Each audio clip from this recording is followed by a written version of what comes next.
Question is that same tough question I always ask you. What's your name and where are you from? My name is Little D. I go by Danny Dale Jr. here in Memphis, and I'm from Louisville, Kentucky. Can you tell me about how you first became an Elvis fan? I first became an Elvis fan through my dad. My dad has been doing Elvis for a long, long time. I started off as his scarf guy. I was pretty much his Charlie Hodge. And we started touring the cities and doing the contests, and I kind of got hooked after a couple of contests, and I decided that I wanted to take over and do it myself. Who are some of your musical influences other than Elvis? I like the Beatles, Buddy Holly, Ricky Nelson, a little bit of Richie Valens. When you get a gig like here at the 10 or one back home, how do you prepare for that show? Prepare for one, I used to get nervous, but I don't get nervous anymore. It just comes natural to me. A lot of times, I have a hard time picking out what I want to wear. It's the most one. That's the first time I've seen you without the black. Yeah, I cut it all off. I read on Facebook a little while ago that you had a fundraiser to raise money for your dad. Can you tell me a little bit about that?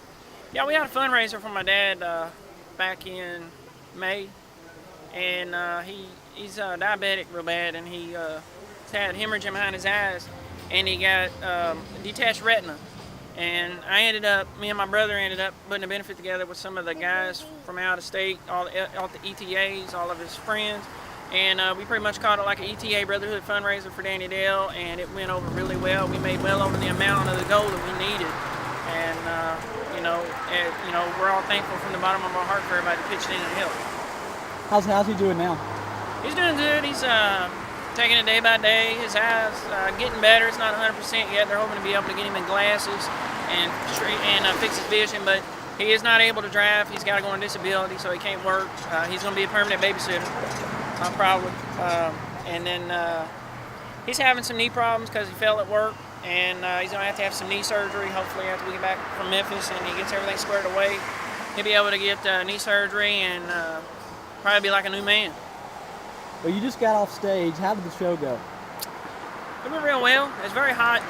Of course, it was raining here when we first got here and pouring down. And I think it just rained enough to heat everything up. And if I'd had a wig on, I'd probably be sweating a lot worse than I am now. If somebody was to come up to you and ask you about Elvis Week, what goes on here, how would you describe this? It's phenomenal. I mean, the first time I came, I didn't really get to hang around because we just came up from school. Dad came to get into one of the contests, the Images of the King, back in 2003, and we didn't really get to see a lot. And then after the next year, we wanted to come back and keep coming back. It's just something that you have to experience for yourself. I mean, you'd never imagine that a guy that's been gone so long is still as big now as he was back when he was alive. There's kids that are getting into Elvis. Like you just saw the little guy that was with me. That's my son. He loves Elvis music. He can't put a mic down when it's on. Do you have a favorite era of Elvis music, and if so, which one and why? I like the 50s. That's mainly the era that I do, but I'm starting to expand out and do more of the eras now. But if I had to pick a favorite era, it would probably be the movies, just because Elvis, was such a great actor in his movies, and when he sang his songs, he would portray that era of music. He could pretty much sound like any type of style of music that there was. I hear a lot of different terms flying around, like impersonator, tribute artist. What's the difference between those two? An Elvis impersonator, is somebody that, just wants to dress up as Elvis to probably get attention and just get money for doing 1-2 things here and there. Elvis tribute artist is an actual diehard Elvis fan, that does it for the right reasons. Doesn't do it to, just to make money off of the name. We do it for the fans and in the memory of Elvis. Elvis impersonator, they just do it to get a kick out of it. What is your goal as a performer? What do you want people to take from your shows?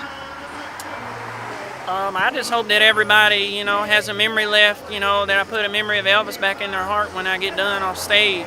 I'm not trying to be Elvis. You know, nobody can replace Elvis, but you know, we all try to keep the memory alive. Lastly, would you say, hi, my name is, and welcome to Elvis Week 2013? Hi, my name is Little D, and welcome to Elvis Week 2013. Excellent.